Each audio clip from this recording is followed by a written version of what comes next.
Hello everyone, this is Bob and Third Bear, and welcome back to Deus Ex. I said I'd be back to hack, so it has come to pass.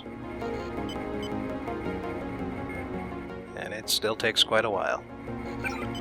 But yes, we've got Anna Navarra and Alex Jacobson here. First two are stuff we've seen before, so is the fourth one.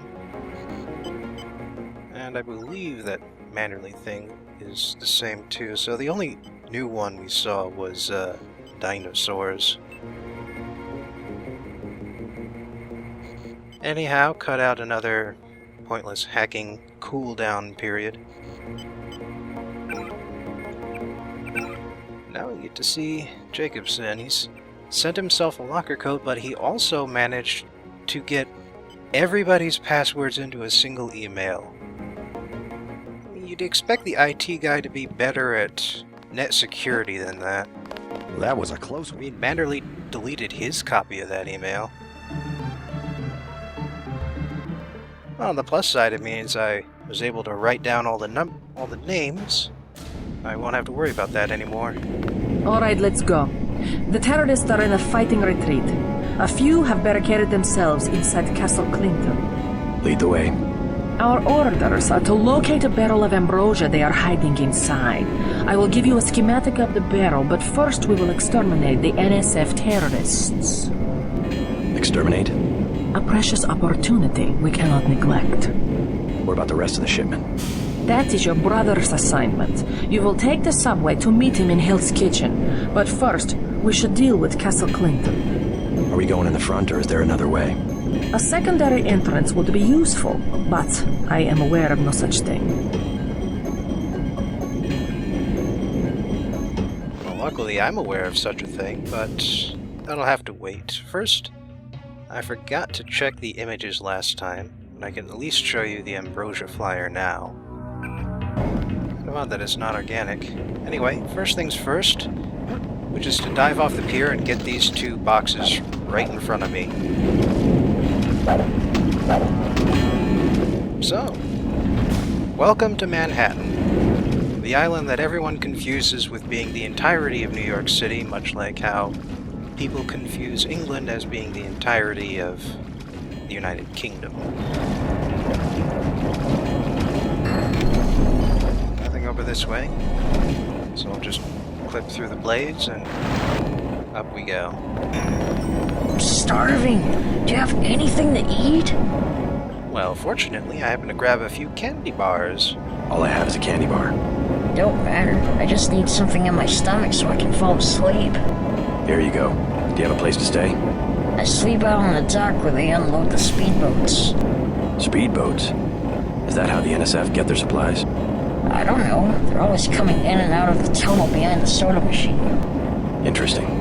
I spy on them from the crates. The code is 9183. Clever boy. Thanks for the snack, mister. It's the least I could do. And that's your reward for bringing a candy bar. Fortunately, it needs a lockpick, and the door is of an infinite strength, so I don't know, let's check somewhere else first.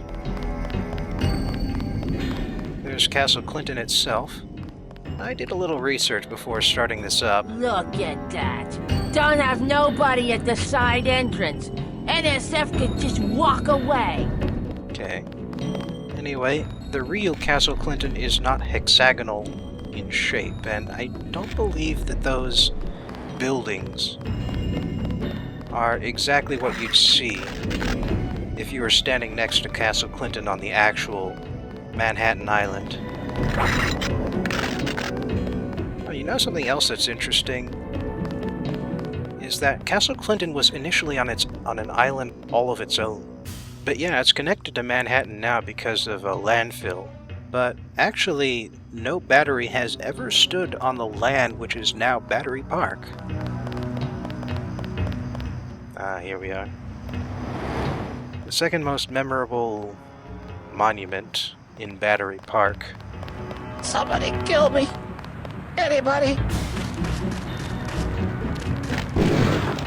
Oh, this is interesting.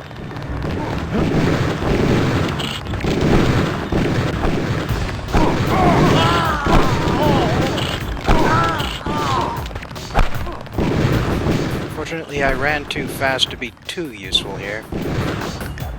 Luckily, it seems the UNATCO troopers had things well in hand. They've got hostages in the subway station.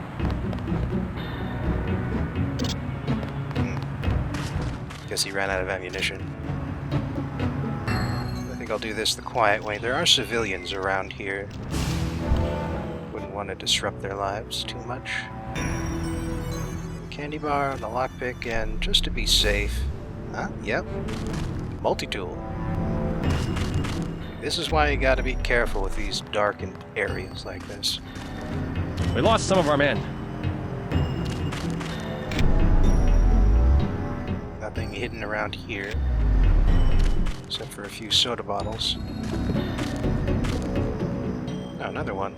Luckily I just picked up a new lockpick. And we get a prod charger I'll never use and a med kit, which I'll probably use someday. Korean War Memorial. It's a shantytown now. Aha! Another darkened corner, and we get our lockpick back again.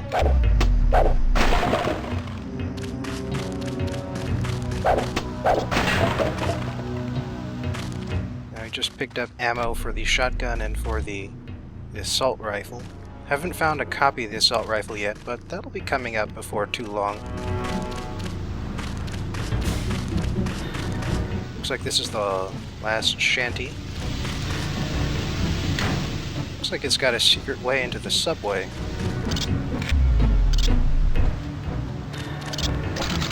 A lot of rats out here. That lid right there is the second secret way into the subway. As for the main entrance, well, it's pretty well guarded. And in any case, I should probably get back to Castle Clinton. The NSF seems to be falling back. See, there are, it is entirely possible to blow off the Castle Clinton objective entirely. Navarro will just sort of stand there waiting for you forever. Somebody kill me! Anybody? But here's the thing, is that, remember how I said that there are two places where the game keeps track of whether or not you killed everyone there? The first area is Liberty Island, and the second area is the Castle Clinton courtyard. I can see Liberty Island from here. But it's only the courtyard, oddly enough. Once you get into the underworks, nobody cares. Anyhow, there is a back way into Castle Clinton besides the other way into the tunnels, which is to... Don't let me get in your way, officer. Pick up a few of these boxes, stack them all together, climb over the top. Well, that's actually one way you can do it. But thanks to having microfibril muscles, it's a bit of an easier way of handling this. See, it handles not only how much you can pick up, but how much you can push. Thanks to that, I now have a clear and easy way into the... Gonna need another box. Clear and easy way into the castle that nobody's going to be looking at. Which is particularly good because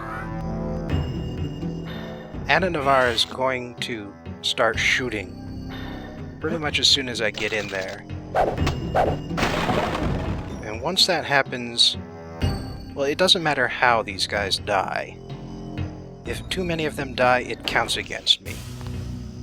So, yeah, this is attempt number 3 here, at trying to make sure that enough of these people survive that the game considers that I did a non-lethal approach in the courtyard.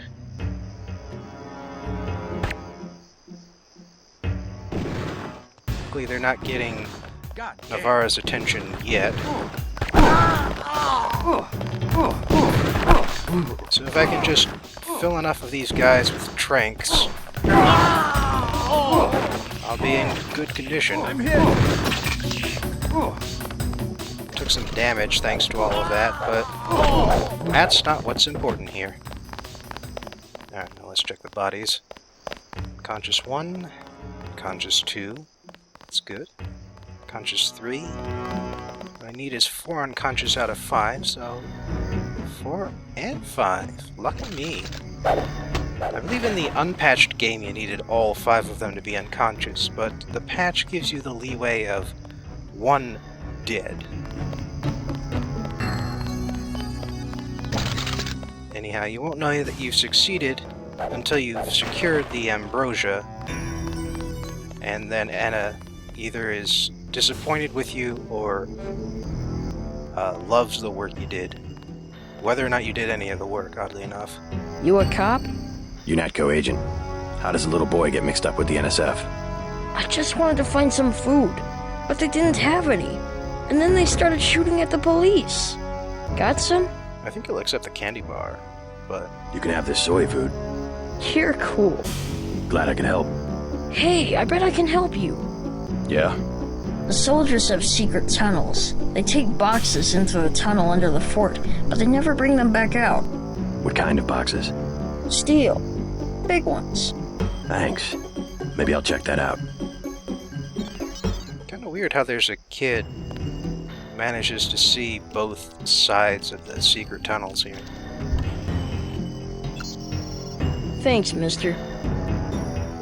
Getting that code just now was actually more useful than anything the kid would have told us. But hey... You're inside the kiosk of Castle Clinton. The bulk of the NSF troops must have gone through here to get underground. But hey, all I had to do was give him some soy food that I found on the ground, so... no big loss. So... The ambrosia is somewhere inside the castle. anyhow, I could just go, walk down that staircase and find the ambrosia, but I feel like taking the scenic route. Which in this case means going back to that secondary entrance down by the docks.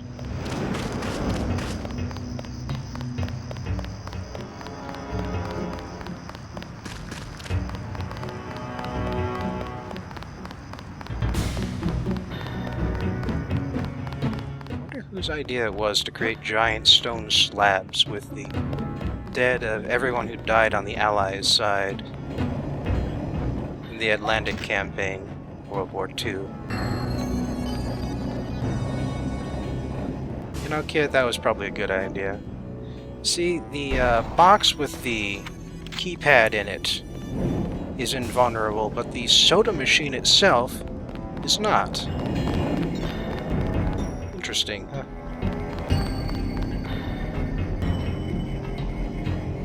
But that gets us access to a couple of neat items, along with, if you go all the way down here, some 10mm ammo.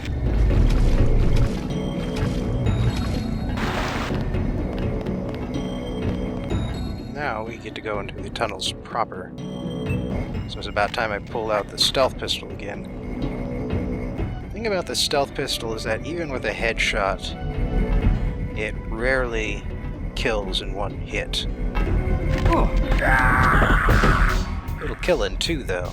It is half damaged compared to a regular pistol. But the big bonus is that it makes no sound. And so you hear that third guy walking around? He didn't notice these two dying. I figure we should keep it that way for now, since the cameras are still active here. Instead, we'll take the ventilation shafts. Like a lot of FPSs, you'll come to know and love the ventilation shafts in this game. Guess the third guy must have walked away. Unless the guy I heard was up here, but I guess that was the second guy I killed here. Which means the third guy who has a flamethrower is still patrolling around. So with that in mind, I'm going to stay in the ventilation ducts for the time being. I can hear him walking around now. Guess I must have just passed him. Yep, there he is. Luckily we're too far away for the camera to see us. All he got is a flamethrower, so we don't need to go over and pick that up from him. Just trust me on that. This... Oh, so... And that's why accuracy is important. Ooh, safe key.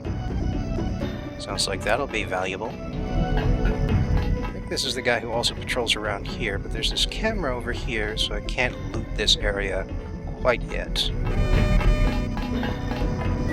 Luckily, if we continue up here,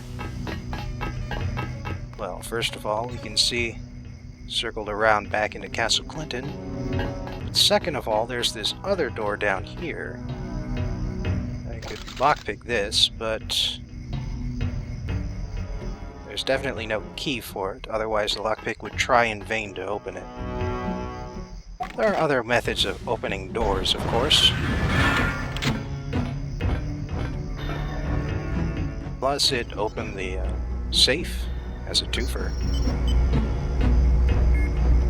Looks like they don't actually know what the nano-aug canisters are for. The kiosk doors, just in case we happen to come up through this way and needed to get out through the Castle Clinton doors. Let's see. Nope, not enough for computers yet. I want to increase that right away. Not only because it means that hacking computers like this will go a hell of a lot faster just at advanced, but also it turns out that the higher your computer skill, the more money you can steal out of ATMs. You can also shut down turrets, which is a real bonus. Or flip them to your side, which is also helpful, but not as much as you'd think.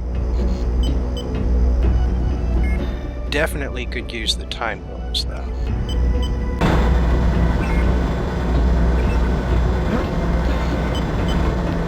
And that's what this computer was good for, opening those doors over there for a more secret way through the area.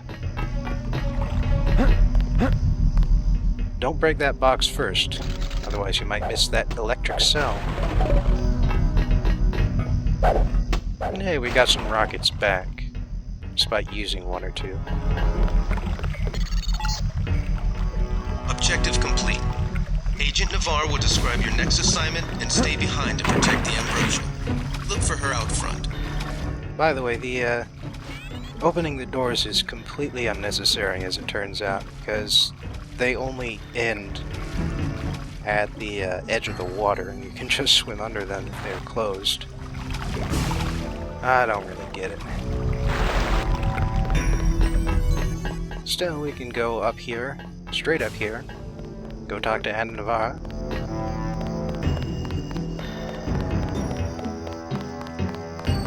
Oh, huh. That's actually what Battery Park's supposed to look like. You are too gentle with the NSF, but I cannot complain. You completed the objective. At least you are not a coward like Paul. I could insult her, but that would be pointless. I'm learning as I go. You just passed Lesson 1. Lesson 2 is how we deal with the terrorists in the subway station. I'm ready. The terrorists have wired the platform with explosives and put in hostages. Get the hostages out if you can, but make sure the NSF learn that human shield will not work against you, Natco. Nothing we can't handle with a few EMP grenades. We are thinking the same thought. I will equip you with 2 grenades. They will disable any electronic detonators within a radius of 20 meters.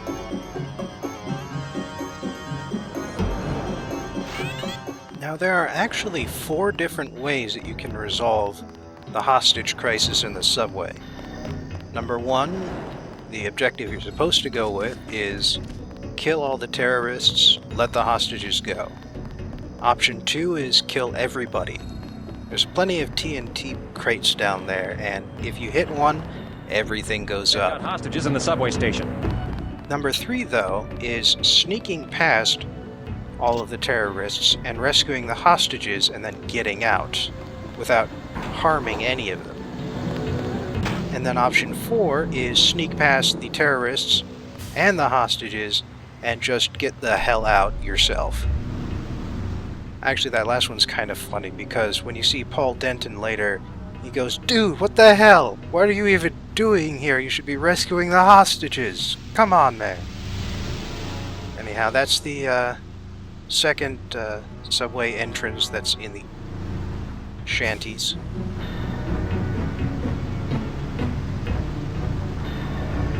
But from here, we are actually above the subway platform itself. There are a few different ways down to the second level, which is alongside the floor, but I prefer a higher position. It's not like they can't shoot you from up here, but The NSF terrorists in the subway have threatened to blow up the platform. Watch for booby traps. you get better cover from this position. In fact, it sets you right next to the hostages, so like I said, if you time your patrols just right, you can get to them early. Personally, though, I prefer just,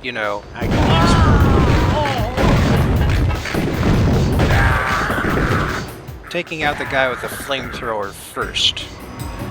I mean, that's useful enough as it is. If no one else is going to come in after me, then... Sir, Who are you? I'm a UNATCO agent. As soon as I open the train doors, I need you both to be ready to run on board. Okay. Now, where are the other terrorists?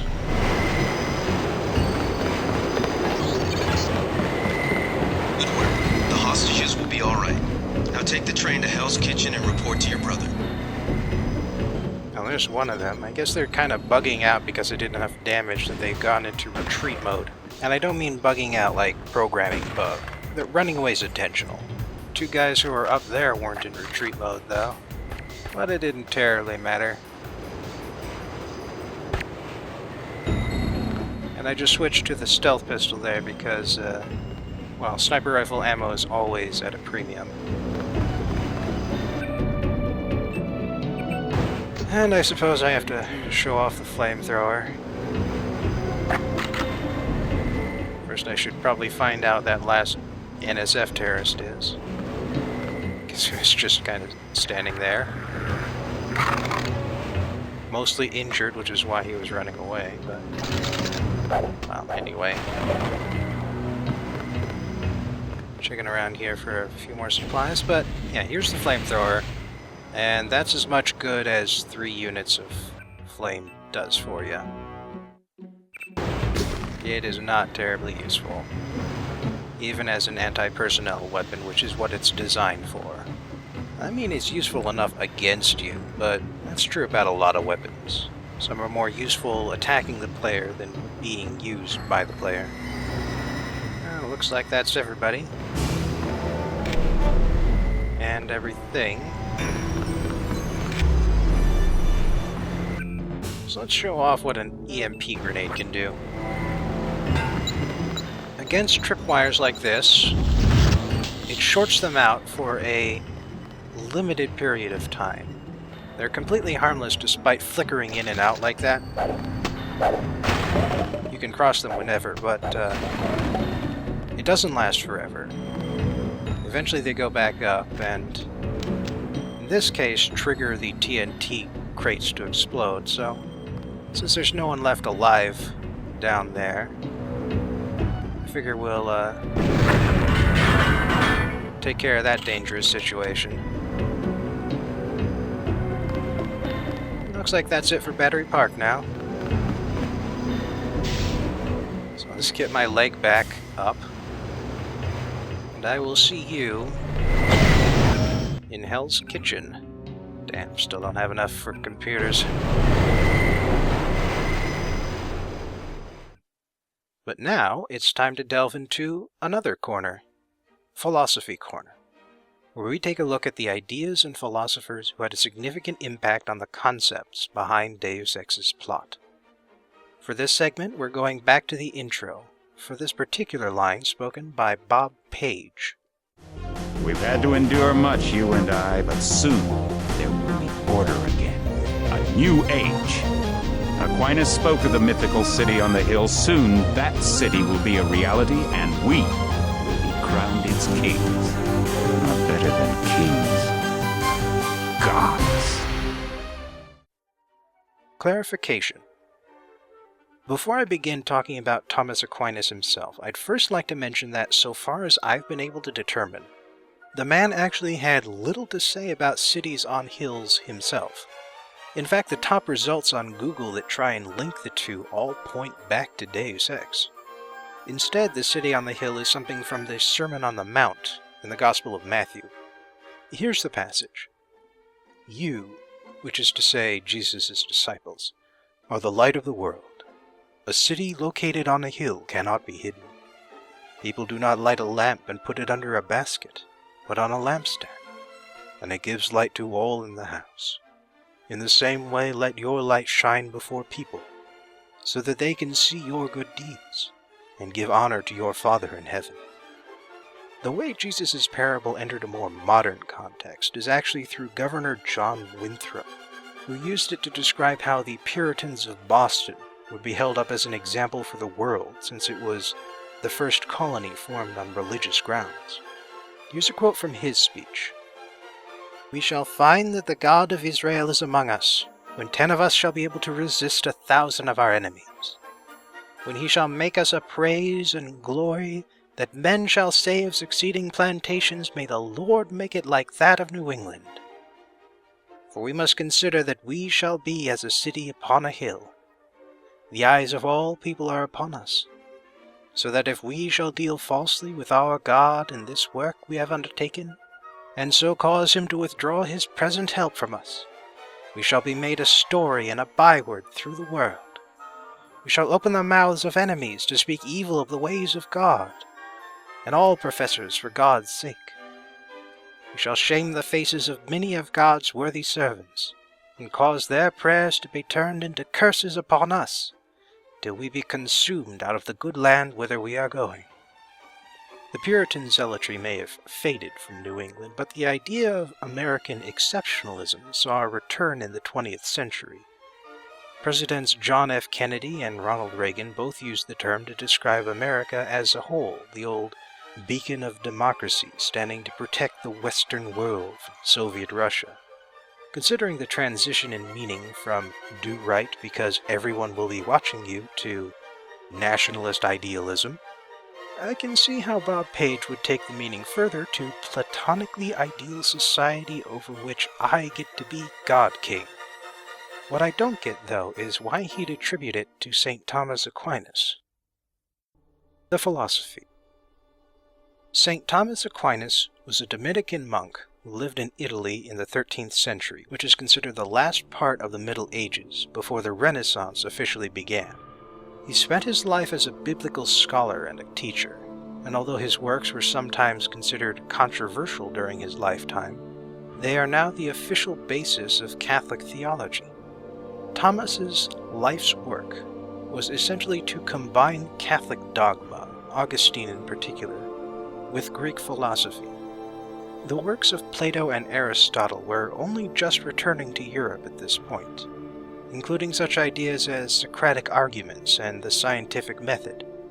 Thomas Aquinas' most famous work, the Summa Theologica, is divided into a number of topics: questions, objections, and defenses of Catholic thought, a methodical approach that was virtually unheard of in the Western Church up to that point. Of course, the Summa Theologica is not what you'd call scientifically rigorous by today's standards. Admittedly, you have to expect certain conclusions when the Bible is assumed as true in all respects, but in some arguments, Thomas would raise objections by quoting Scripture and then counter those objections by quoting Scripture. Here's an example. Part 3, Question 35, Article 7. Whether Christ should have been born in Bethlehem. Objection 1. It would seem that Christ should not have been born in Bethlehem. For it is written, Isaiah 2:3, "The law shall come forth from Sion, and the word of the Lord from Jerusalem." But Christ is truly the word of God. Therefore he should have come into the world at Jerusalem.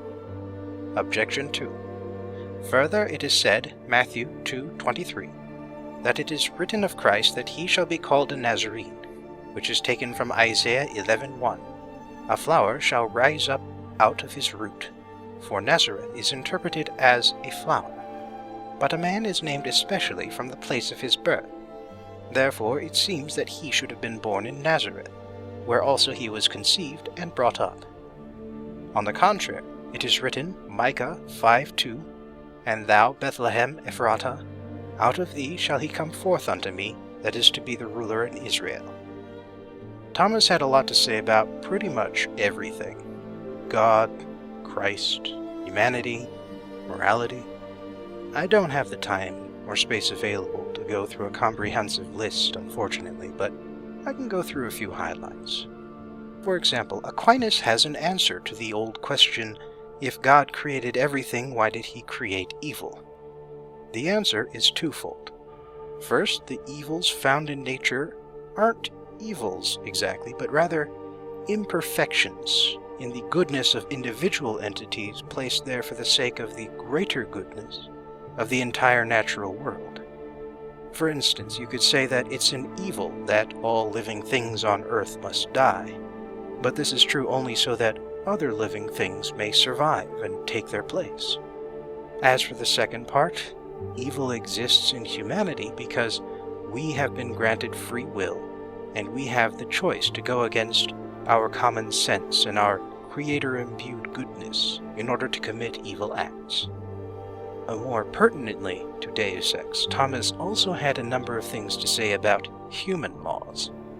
Specifically, human laws are set down for the common good, much like natural and eternal laws. However, humans, being imperfect and occasionally evil, cannot create perfect laws.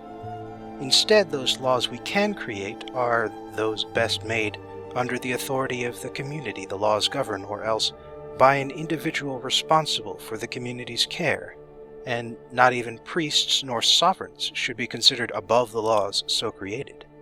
However, some sovereigns and some laws can be tyrannical, or else simply outdated or inapplicable, and so it may be necessary for the individual to disobey.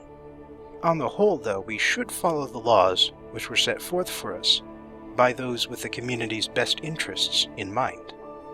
Based on what I've read out of the Summa Theologica, I'd say it's pretty clear that St. Thomas Aquinas would be absolutely horrified by what Bob Page is doing, not only for the simple blasphemy of declaring himself God King of the future, but because he's subverting the rightful laws of every nation in the world and attempting to combine independent cultures and societies, all for the sake of his own aggrandizement. Even Plato, with his philosopher kings, knew that tyranny is the worst form of government. Thanks for joining me today in Philosophy Corner, and I hope I'll see you soon.